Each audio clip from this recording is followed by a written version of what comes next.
Hello and welcome to the latest episode of Weekend Winners in association with BetVictor as we look ahead to the pick of the action from Shergar Cup Day at Ascot with all races live on Sky Sports Racing. A big thanks to Dave Orton for standing in for me last week, but I couldn't go 2 weeks in a row without seeing Declan Ricks and Sam Boswell. And Sam, you were in good form, an 8-1 winner last week, I'm rightly told. Nap as well. Declan nearly fainted, I think, when I put up her price. I went off 7-2. Who's laughing now, Rixie? Yeah, no, it was a good shout. She was well backed and she looks like a nice horse, doesn't she? Yeah, I saw Owen Burrows on Tuesday because we sponsored at Newbury and he won another race there. I think there's a trainer in better form at the moment than Owen. He's absolutely flying. And yeah, he's really exciting prospect for him. And yeah, he continues to be in great form. He's a brilliant trainer, isn't he, of any sort of horse as well. Just a fantastic trainer, and you were good form as well. Then 8-1 Nap going in. Goodness me, Rixie. I think, to be fair, Dave's Nap went in as well. Yep. I'll give the shout out. And my Nap didn't, so yeah. Back to normal. Brought us back to equilibrium again there. But you have been busy in midweek though. The BetVictor. Yeah, no, we have. Yeah, so BetVictor sponsor our Ascot site. So basically, every time we Ascot have a race day, we will have like a specially dedicated site. So make sure you go on there and have a look at that. Tim Carroll's done a really good job previewing all the jockeys there with the jockey profiles. We've got horses to follow coming. Obviously the form and the odds and all their stats guys. We've also got a special feature with Hugh Bowman, rider of Winx. Aussie jockey now based in Hong Kong. He spoke to Jim McGrath and that's a nice feature piece done there as well. So yeah, make sure you check that out. And Sam paying the bills for the mega site as well. Yeah, it's a good resource. To be perfectly honest, I needed the jockey profiles because this year perhaps some slightly lower profile, newer emerging talent, and it was really helpful to be able to do a little bit of homework because I'm sure that's going to be a big feature in our analysis of various selections. Are we going to be, hoping the market has factored in the fact that these jockeys aren't as known to the British betting public, and potentially will we see the likes of Holly Doyle and Joanna Mason overbet? Yeah, it can be interesting to see. It's going to be very new for me as well. I'm never here for the Shergar Cup. I'm always on holiday, so I've kind of changed it up a little bit. So this is actually brand new for me, previewing the Shergar Cup. So I'm really pleased we're doing it properly this year as well. Yeah. I'm going to give it an impassioned defence of the Shergar Cup. I think it has a perfect place in the calendar. Yeah. It's one day. The prize money is fantastic. Yeah. And, I was disappointed to see that I had an issue with one of the races not getting the full 10 because, I appreciate there's a lot of other options this time of year, the Racing League and things, but this is a good meeting and it's a great introductory product. The concert after racing brings loads of people in. So, yeah, I hope it's a good day. Let's hopefully find some winners. Yeah, it's just a lot of fun, isn't it, then? But, of course, before we get stuck into the action properly, a reminder, as always, to please do gamble responsibly. Our tips are not guaranteed to win, but we will still do our best to point you in the right direction. Right, on with the action with the 1:35 at Ascot. This is the Shergar Cup Dash handicap 0 to 105 contest, 3-year-olds and over 5 furlongs, as the Dash would suggest. 16 to 5 the field that we're going at here. Now, I'm the only one that is tackling this race because we've kind of spread our selections, haven't we, across 6 races. So I'm going to kickstart us with the 16 to 5 favourite here. Toca Madeira is going to be my selection here, where I know it feels like an unoriginal selection, but favourites have a very good record in this race. So I'm hoping that he stays towards the top of the market. Now, we're looking back at him finishing 4th over this course and distance last time out at the end of July. This was in a Class 2 handicap, beaten 3.5 lengths though. This was a really solid effort from him. Now, admittedly, the high draws were favoured. As you can see, Exhibit A, they're coming towards the stand side rail. Now, Toca Madeira, he was drawn in stall 10, so not as high as the first 3 home, but still favoured. Now, this was a better effort from Toca after his 10th of 17th over the same course and distance again, when behind plenty of reopposing runners as last time out. So he's running off £2 lower, but ran to a higher level all the same anyway. So this course and distance suits him well, off another £2 drop. Now, the draw that he's got this time around in stall 1 is a slight concern out on the wing. Never ideal over 5 furlongs, is it? But considering he's due a win, he was unlucky last time out, as we were just seeing there. And these circumstances clearly see him to good effect. So I'm going to kickstart us, hopefully with the winning favourite. I nearly went in this race for 7 Questions, who backs up just 7 days later after outrunning his price of, I think he went off about 100 to 1 for the Stewards Cup, and he was put up as my long shot. And he comes back down in trip. I thought he was interesting, but he was, I think, 20 to 1 yesterday. He's 12s now, which is probably short enough for a horse that needs to prove it. But best of luck with your pick, Kate. Thank you very much. That was as much as I could kind of draw out of that one. I thought it was a tough I know, I don't know why I went for it, to be honest with you, but as soon as I started going into it, it's the first race on the card. You naturally spend probably more time than you should do on it, come and land on the favourite all the same. So there you go, kick-starting us there with the first race at Ascot. We move on to the 2:10 now. This is the Shergar Cup Stayers. So from the speedsters to the Stayers, handicap again, 0 to 100 contest, 4-year-olds and over 2 miles. Now, Northumberland Plate Hero Spirit Mixer, it is who heads away at 4 to 1 deck. Yeah, competitive like all the races here this week. Looking forward to it. Don't see an awful lot of pace in here. I suspect maybe Scottish Anthem and Almu Hit will go forward. And for me, the most likely winner is Dancing in Paris. I love this horse. It's easy to kind of fall for the horses in Group 1s and whatnot, but this is a guy I've fallen for as a handicapper. I love him. He's got such an enthusiastic way of going. He clearly loves his job, but I'm going to take him on tomorrow just because he's been busy. The ground might be quick enough, and he's not the easiest of rides. He can be quite keen, so I wanted to take him on, but for me, he's the most likely winner. I'd have him a little bit shorter, but look, with no pace on there, I thought Almu Hit could go forward and maybe just get the run of things. Now, look, I don't think he's particularly well handicapped, but he does come here in form. He's seeking a hat-trick. These last 2 starts he's won, both times at Newbury. And, you know, what I really love about him is he stays well and he's so game. Now, this is the 2nd race in a row at Newbury. You can see here that he was headed. And he looks beaten. He was headed by the runner-up and the 3rd, but he battles back, and I love it. That attitude will just carry him a long way into the race. And I was interested in reading some jockey profiles yesterday, and Karis Teaton was asked to describe how do you describe your riding style. He said aggressive, and I think that's what he probably needs: a good even gallop and then an aggressive ride late, because he'll keep on finding for you. And if he goes like a sit and sprint kind of pace, the likes of Dancing in Paris, if he's in good order, will just have too many gears for you. So I'm hoping Karis Teaton, a man who we see regularly on Sky Sports Racing, riding in Hong Kong, he will go out and make all to kick off my Shergar Cup in style. I haven't got a selection deck, but I'm going to give you a little bit of insight. This race we sponsored, and as you can see, the heavens opened.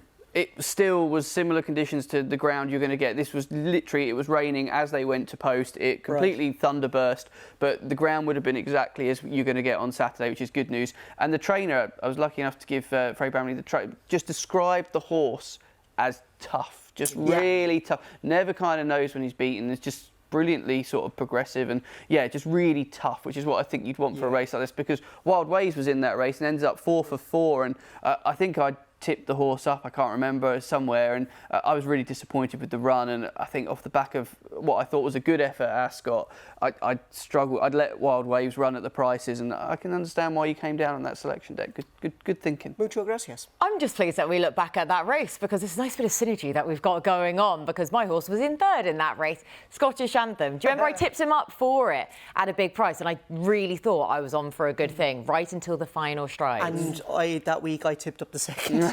Oh no! So because I was on the stag do up in Chester that weekend, and of course you were. How could we forget? And there was like a mountain of non-runners, and I was like, "Oh, what is going on?" I had no idea. So nice. Well, I think I tipped up the last 4 of 4 Wild Ways. So there we go. 15 lengths between beaten. us, 4-runner race. We really made ourselves look silly, didn't we? Yeah, none of us judges there exactly. But 2nd, 3rd, and 4th about 4 runners. Can we scrap this bit out? No, we're after really mugging ourselves. I know.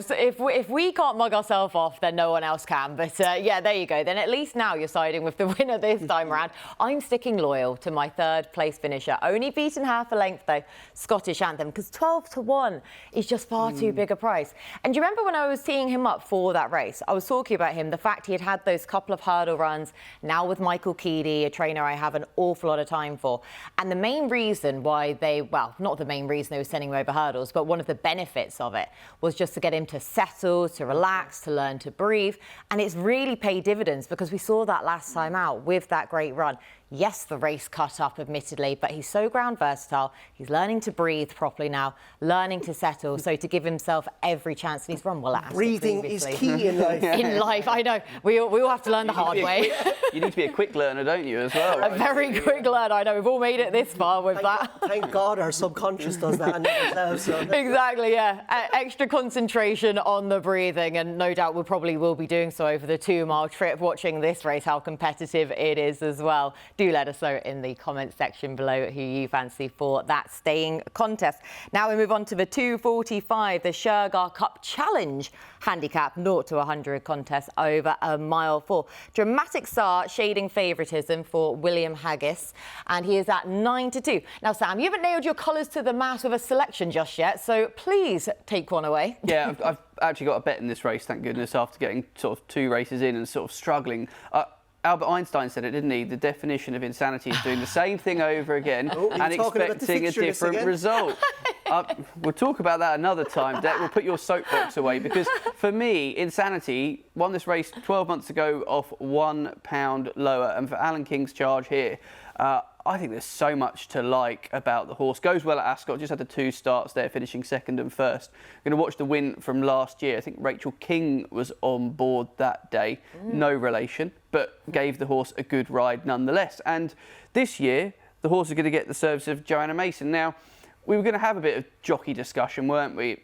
I think there's possibly not been that much baked into the price in this horse, of the fact that you've got a jockey that will know Ascot. We'd be at race 3 by now, so potentially those that had never ridden the track before will start to learn quite quickly on the job. But I do think it's a plus point. I certainly think it's something to think about your betting if you're going to have a play on the silver saddle, that kind of thing. I think there's definitely a bit of home advantage, if you like. And this horse, really likeable, handicapped well, was disappointing at Newmarket last time out, so it does arrive here in arguably, you could say, a different style of warm-up, finishing I think 11th of 13, but never really got going that day. Dwelt at the start, not sure that race particularly just fell apart for his chances, but I thought Insanity at, what are we there, 9-1, I thought it was a cracking price in what looks an open race, and yeah, I think one that Alan King's probably targeted. It's been a bit quiet, Alan, in terms of winners, but he's had a few hit the crossbar in the last 2 weeks or so, so I'm not that worried. Hopefully Insanity can get back in the winners' enclosure. He's maybe one you could have a lay-in running at a shorter price and at least get your stake back, because I remember Rachel King said after she won in him last year, I was told he's a little bit of a bridle monkey. He always travels into his races really, really good and looks like he's going to find plenty but doesn't find loads. So maybe a potential for you to get your stake back there at a shorter price. But nice ways to play it. Yeah, a couple of ways to play that then. Like you say, for the win bet, hold on to that part if he does go through with it. But also, to lay then in running for Insanity. Nice Albert Einstein link as well. We're nothing but cultured on this show. Jamie Lynch, I thought, actually. That was. I was wondering where it was going for a second. It all made perfect sense as we came back around. I think I butchered the quote, but never mind. Jamie Lynch, tree murder. Anyway, we will leave you with that race. So you come into the fray giving your selection, and Dec and I haven't even got a selection in this race, so we'll leave you with Insanity. I'm sitting this one out, but blue viewers will be pleased to know, or disappointed. I'll be doing the last 3 races or 4 races, whatever is left. Yeah, we move on then to the 3:20 at Ascot. This is the Shergar Cup Sprint handicap 0 to 100 for the 3-year-olds over 6 furlongs. Now, Prince of India is currently your favourite at 7-2. Yeah, I'm looking forward to this race. I think this is one of the better races on the card. Prince of India, I think, absolutely deserves to be favoured. What he did at Newmarket last time out was absolutely sensational, and it's really interesting that Marco Botti has entered him in the British Champions Sprint, a Group 1 race for a horse who's not even rated 100, but I'm going to take him on. I think the draw could be this horse's downfall. He's drawn in 1, but the pace is up the pace in 7, Flash Harry in 8, Huckelsbrook in 10, and Francisco's Peace in 11. I could just see this race potentially getting away from him, and the 2 real pace horses here, or the 3 maybe pace horses, are going to be Flash Harry, Huckelsbrook, and where's the other one? Who did else in the bar? Francisco's Peace. I think yeah. Those are the real pace horse, and they're drawn high. And look, I'm going to side with the horse who's won over this course and distance. He's the only horse to have won at Ascot in the race, and that is Up the Pace. He's had a brilliant season so far.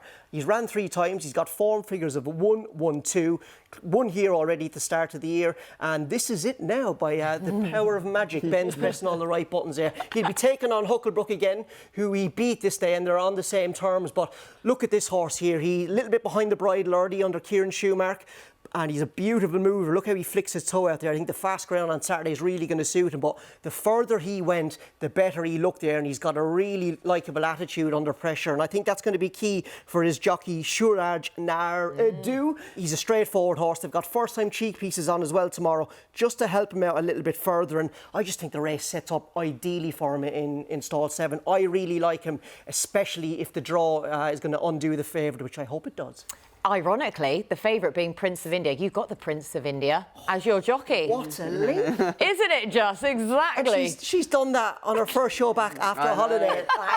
And she never does the Shergar Cup. That is so Exactly. impressive. I've come in for one line and then just going to float off again. I actually can't believe I missed that. Yeah, isn't it? Just a perfect bit of poetic justice. Love it. Does full circle yet again there. I only realised this because I'm with him as well. Oh, really? I wouldn't have noticed probably otherwise. But yeah, up the pace. Over 2,000 winners as well for our jockey. Champion jockey in India, isn't he? Yeah, so he's absolutely no mug whatsoever. But like I say, he's such a straightforward horse. He shouldn't be that much of a challenging ride for someone who doesn't know British racing as well as our domestic jockeys, or doesn't know this horse all that well as well. But as you say, that course and distance win where he was so gutsy as well, so likeable, is the thing that came to the fore for me as well. The first time cheek pieces is a question that he's getting. I wasn't entirely sure about that, but I could see it this day when he won at Ascot. He was definitely a little bit behind the bridle. I can absolutely see it.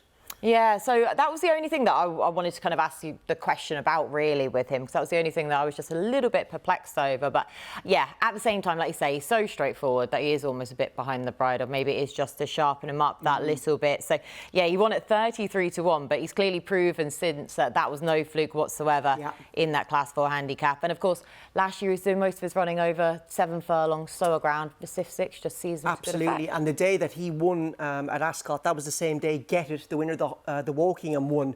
And when you factored in the 3-year-old wait for age allowance, it was a really good performance on the clock from him. It's no surprise to see the race that worked out. There you go. Then up the pace for the pair of us, who with the Prince of India riding. Sam, who are you with? Yeah, I need to hope that the concern around pace doesn't trouble me, because I went and started by looking at the favourite. And you're in 2, aren't you? You're in bits. Yeah, I am. Over. Change. Declan's giving away, It's not too late. my selection. And I clicked on the pace map on the At the Race site, which was really helpful for someone like me. It would be a pace novice in terms of tracking this kind of stuff. And I suddenly realised that I liked Prince of India, but at the prices, I thought, surely if you like Prince of India, Zaya, with the now difference in weights from the Newmarket effort, has got to be a play, really, at a double-digit price each way. But you make the point, the horse is in 2, but this is a horse that's only won once in its career, but has certainly been sort of able to put in, I think it's fair to say, good efforts as each way sort of plays. We're going to see the horse finishing 4th here in the Palace of Holyrood race. And I think Archie Watson's horse is just really likeable, fairly dependable, seldom runs a bad race. And I was trying to find something to take the favourite on with. And then, as you say, Dec, when I started to look at the pace map, I did get a little bit concerned. But it's not a huge field. It's not like this sort of 24-runner handicap, is it? It's going to be a little bit more concise. They can all commingle and get nice and close to each other, hopefully. And I'm not going to be as worried. But yeah, like I say, finishing 4th here for Archie Watson, just to play against a favourite that I do respect, but I just thought at the prices, you know, there was, I think, 4 lengths between them. Obviously, the change now, I think he's gone up 11, hasn't he, Prince of India, for that effort? So I kind of expect him to be at least closer. And what are we? 10-1. What you can sometimes see with those horses drawn in the widest stalls, they can be really slowly away and maybe duck like left or right. That's exactly. But they may not. They may not do that. Yeah, no. For Prince of India, you're all right. You're inside him. That helps us. Yeah, they may or they may not. Who knows? Yeah, we will wait to see then how the sprint unfolds. But Dec and I in agreement. I was full sure Sam was going to put up Flash Harry, given the football season goes by, and BetVictor brand ambassadors Harry Redknapp. And you'll see his content next week on our socials, where Harry is going to predict who wins the league. Sleepless nights. It won't be your United, I know that much. Any mention of crumpets and Sandra, no? Just batting back towards each other there, and a little double act that's going on that side of the Sky Pad. If you're still with us, do make sure to like and subscribe there on the YouTube channel so you never miss an episode. Who wouldn't want to miss this content? Right, on to the 3:55 now, with Shergar Cup Classic handicap. 0-95 contest for the 3-year-olds over a mile 4. Now, possibly the shortest price favourite on the card at 6-4. 10 ability in him, Sam. Yes. So let's talk about prices. We like to try and do a bit of price guessing, don't we? 6-4 at time of recording on Friday morning. What way do we see this price going? Will we get a bit of a drift? Right, you shouldn't ask me this because I had a bold shout on the show last week where I said... yes, you did, and I was going to bring that up, where I said Andrew Balding's horse would go off Fav for the Stewards Cup. I think he went off about 14 to 1. No. Maybe, Kate, you can answer this one, Kate. In defence of Declan, the winner of the Stewards Cup was incredibly well back. I think 14s into 11 to 2 off the top of my head. But let's talk about tenability because a lot will come down to, I think, how the rider gets on. And she's a really intriguing person, actually. Just reading her Wikipedia profile, over 700 wins in France. So I'm not going to be too put off by the jockey. For all, I don't think she's ever ridden at Ascot previously. Delphine Santiago, yes, correct. And really interesting character. I think she's 47 now, so she's sort of got plenty of experience. Can't mention the lady. We can in the context of betting dates. So she's got loads of experience and she's going to go really well here. And I think William Haggis's horse, who was a last time out winner at Ascot, can handle the rise in the weights and probably go really well. 6-4, I think you'll get a slightly bigger price if she's not had a winner at this point, because I think this is her last ride on the card, because obviously all the riders get 5 races, don't they, of the 6. But yeah, a good winner last time out. I think the horse looks nice and this was King George Day, wasn't it? Yeah, it looks reasonably straightforward as well, so you'd hope that would probably increase the horse's chances, but I think the price will be dictated to by how she's previously got on, because punters, we naturally react to what we see, and I could see you maybe getting a sneaky bigger price, or if she's already notched a winner, maybe you'll end up a bit shorter than that 6-4. But for me, I thought this horse looked... Bomb-proof's not a word I like to use when it comes to racing, but I thought looked one of the better value favourites at the head of the betting. Yeah, one of the shortest price favourites as well then on the day as well, but he does just look a really nice, straightforward type. I heard that she got into racing by watching Western movies. Like our own Gavin Sheen, same way he got into racing. No believe way. it or not. Yeah, I never knew that. I always assumed he was winding me up when he told me that, but yeah. It was worked out for both of those two then. Right, there you go. Deck, you know what you need to do this weekend. Watch more Westerns. There's still time. Well, funny enough, I actually used to watch Westerns with my grandfather, but a young John Wayne. That's not how I got my bug. My bug was through gambling in the betting shop. There you go. Then we've each got our avenues, haven't we? Speaking of which, who are you backing? Yeah, looking forward. Delighted. We should say there's only 8 runners in here. We should have 10. And I was absolutely petrified at Dex. There was only 3 horses in this race with 5 minutes to go on Thursday morning. But thankfully, a few other horses went in here. I have no idea what Montpellier Green is doing in here. Never come close to running over a trip like this. I apologise to Ian Williams and the owners, but I don't know what he's doing here. Helping each way back as Dex. Well, I should be grateful. I'll take that back. Thank you very much. Although I do think he's engaged at Haydock as well, so we'll have to see who he runs. Oh no, sorry, that's Hackney Dimes. Never mind, I'm talking rubbish. Anyway, this race, I think just keep it simple here. I think the top 3 in the market are the ones to concentrate on. You'll be glad to know. And I think Madawi's probably going to push forward along with Canvas and maybe Top Team as well. And I think Madawi is a horse who really stays this trip well, so the jockey on him is going to have to push forward and put a good bit of pace in the race. I think I love Tenability. We've got a really good pedigree. I think he's the most likely winner, but I would have Tenability and Top Team a little bit closer in the betting, and for that reason I'm going to side with Top Team.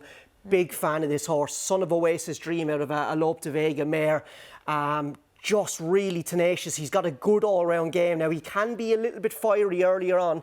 He jumps well, he gets into stride well, and he's just, exuberant, young horse, still learning his trade. But we'll get a good look at this Japanese jockey here, Miri Iwata, because he's going to take a little bit of settling here. But if he can settle him and get him into a good position, watch this attitude under pressure. He looks beaten here by the horse in second, who has since finished runner-up in a good handicap at Glorious Goodwood last week. Look at this, head down, and he's battling back. He stays the trip really well. The only worry there, you can see there just in the picture, on his off 4, he does hit the ground a little bit hard. So I don't, this is going to be the quickest ground he's run on.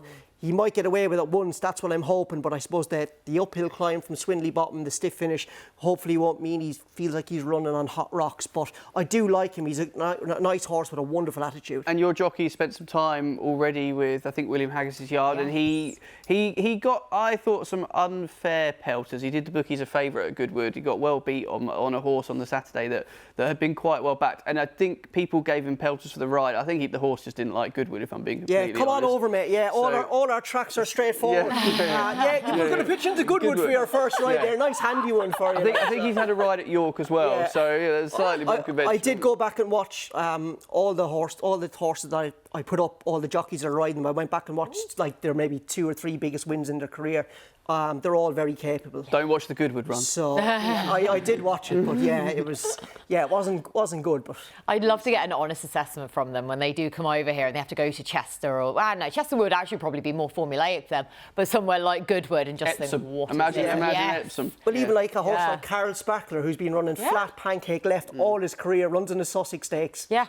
A good one. What is happening? What is going on? What have you done to me? Ascot's going to be so straightforward for them in comparison. And the other thing to as well with Goodwood, tracks. this is a smaller field. Yeah, Exactly. Makes things a little bit easier. And like I say, I think the first 3 in the market would all push forward along with Canvas, and we'll see. I'm looking forward to it because, a lot of people slag off the Shergar Cup, but if you do watch a lot of international racing, you have a strong opinion on a jockey being good or being bad.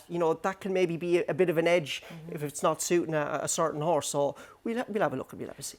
I'll allow you top team then, but I'm pleased that you gave a shout out to Madawi in here because he's going to be my selection at 92. So we've got the first 3 in the market. Only 8 runners, it's all right. You were mile over. Q, the horse you were saying at 40 to 1 to go. And now Madawi, we're looking back at him 3 starts ago, winning at Doncaster. Now this was a really fair effort from him in a Class 5 handicap over a mile 4, winning off a mark of 75. Now he made all, he got an uncontested lead, but just look at the attitude he shows here. So much guts to fend off the eventual second in a ding-dong battle to the line. So for all it was only a narrow winning margin, he should still have rated higher, you'd have thought at the time.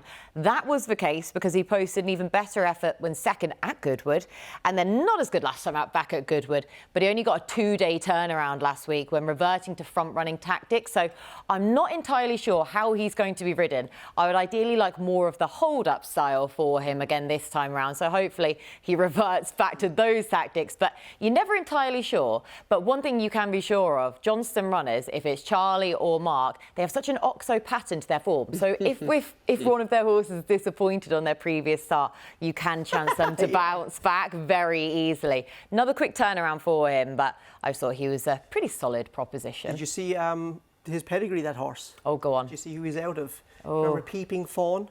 Yes. Won the Irish Oaks for Aidan O'Brien. I remember on the day, I think I was in the bookmakers with my grandfather.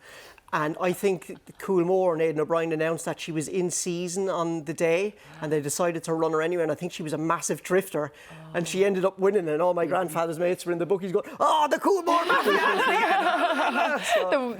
when they come out and tell an honest thing, and then they still get pelters for it. You can't win. Exactly. You cannot win. Interesting pedigree, no? Of course you would know that. There you go. Then Madawi. I hope I've got that right now. So we'll see. We will fact check. We will double check this all the same. But again, really competitive contest for all it is. One of the smaller fields on the day. On to the 4:30 now, the Shergar Cup Mile, 0 to 105 handicap, funnily enough, over a mile in this one. So this is on to the finale, the most valuable race on the card. Urban Lion it is who heads the betting at 7 to 2. So Dec, who caught your eye? RSA caught my eye at 15 to 2. I'm back in again with her. Really like this filly. She was entered in the Dick Hearn listed race at Haydock, I think, as well, and Connections have decided to come here and utilise that handicap mark. And I think that's a good move because I do think she's well handicapped, especially given when she finished second last time out at Sandown behind Classic, who's gone on to run really well again at Ascot. All the form looks really strong. And, Sandown this season, especially the last maybe 6 or 8 weeks, has really, really been suiting front runners. Sean Levy gave Classic a good ride that day and she didn't have much chance. Again, Callum Shepherd he rode her this day. We can see her at Ascot. I think he just gave her too much again to do. I was hoping he would learn from this ride, but he didn't really and just gave Classic too much to do. But look, she ran on really well. She's got a change of gear. She stays well.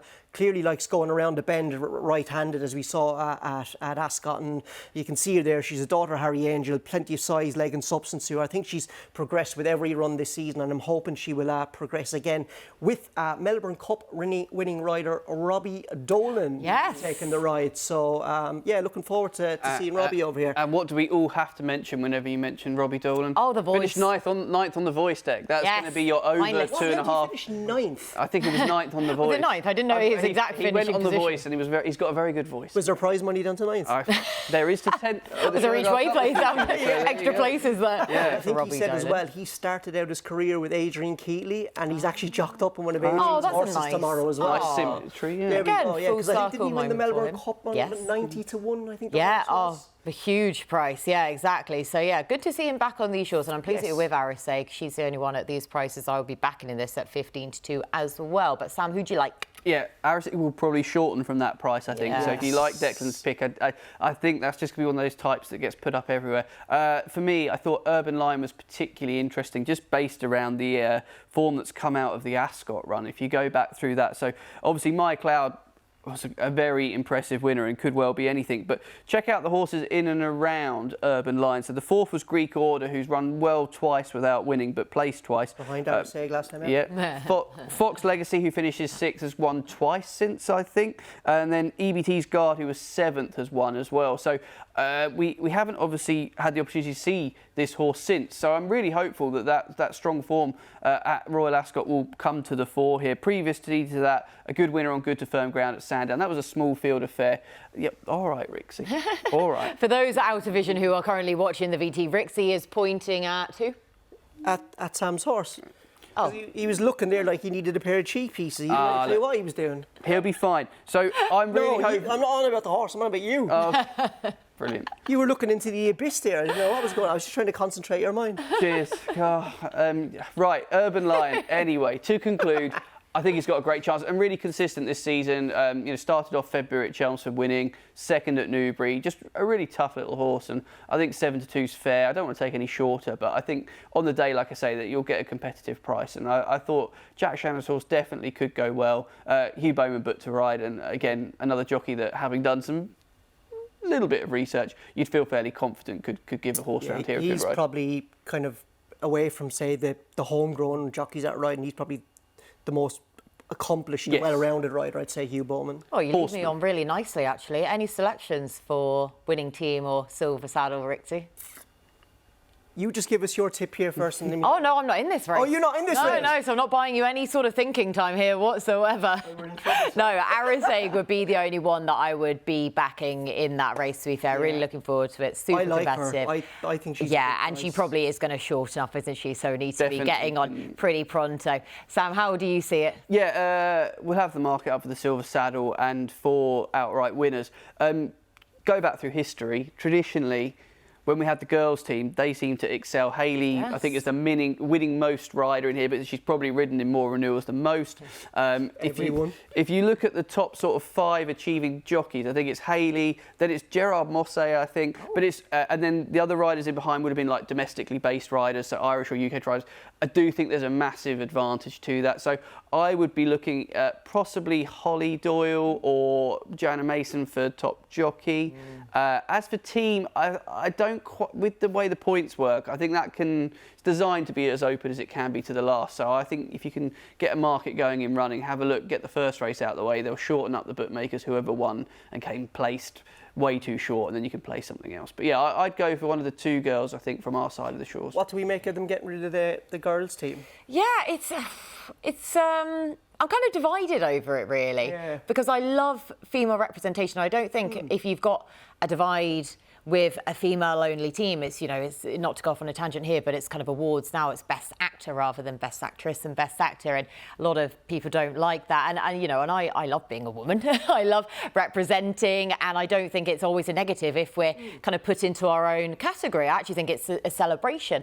But at the same time, I do like the fact it's now regional across the world. It has that more global appeal, more global feel to it. So I'm sort of 50-50 on it, really. But I think it's a shame, to be honest, because I think one thing that racing has done is shown that women can compete because with of men how well they've done on a level playing field. And I haven't been there in a few years to the Shergar Cup, but I've definitely been there a couple of years, and young girls really resonated with the team.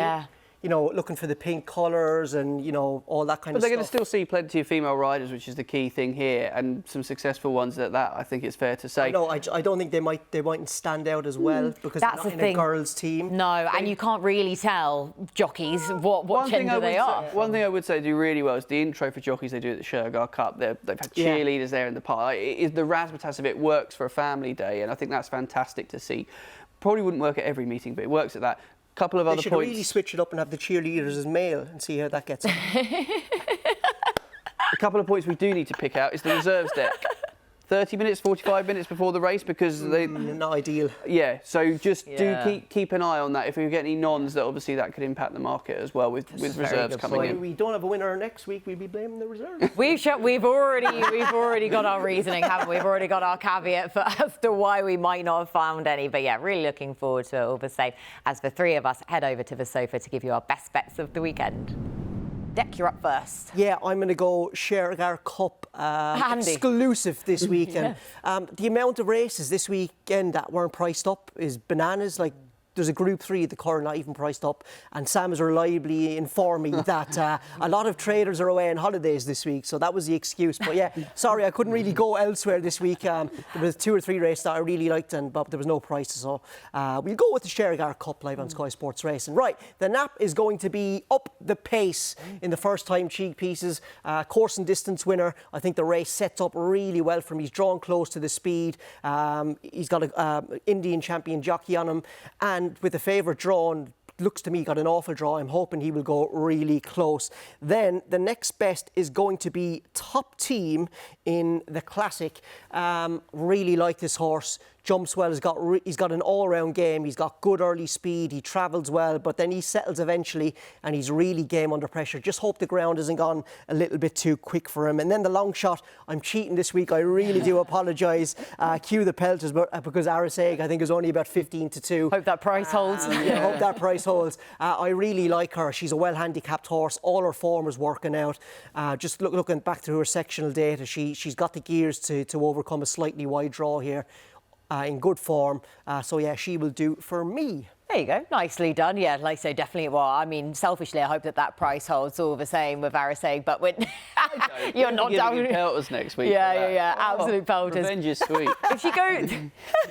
If she goes in, we will still be happy enough, though, Sam, won't we? All the same. Who's your nap? Yeah, we're going to head to the 4:30 for my nap. We're going to go for the mile race. Got to wait to the end of the card, and I think Urban Lion for me. I'm just convinced that this horse can get the job done, and I think we'll get a bit of a bigger price as well than what we currently are at the moment. I can see that's quite a competitive little market. Jack Shanna's horse, that Royal Ascot form, the horses in and around, mentioned them earlier in the show, the likes of Greek Order, what they've achieved since, and the fact we haven't seen this horse for a little while, I thought was really interesting. So fingers crossed we get a bit of a cheeky drift there. The next best, Insanity, I think, for Alan King, going for back-to-back wins, just £1 higher.